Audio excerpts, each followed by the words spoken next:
There are more than 1.1 billion poor people in the world, a lot of them having no shelter to stay, no clothes to wear, even no food to eat, but money can fix all these problems. As we know that government have both power and authority to print money, so why don't they just print a lot of money and give it to these people?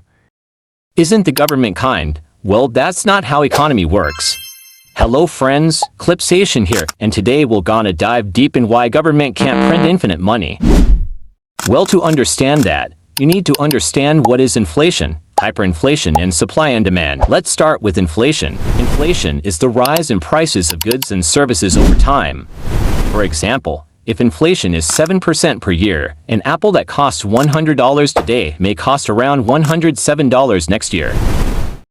Hyperinflation is big brother of inflation. When inflation becomes completely out of control, it turns into hyperinflation. Imagine an apple costs $10 today. Next year, it costs $11.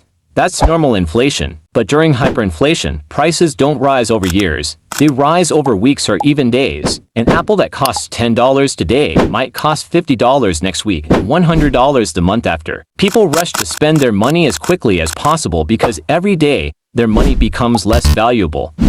Now let's come to last topic, supply and demand, with a simple example. Imagine there are 100 apples available in a market and 100 people want to buy them.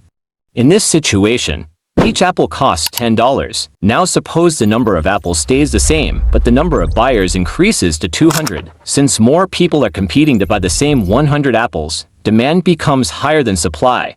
As a result, the price of apples rises. But what if the opposite happens? There are still 100 apples, but now only 50 people want to buy them.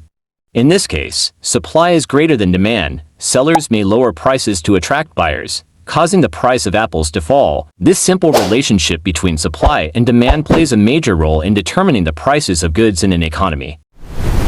Now imagine what happens when the government prints huge amounts of money.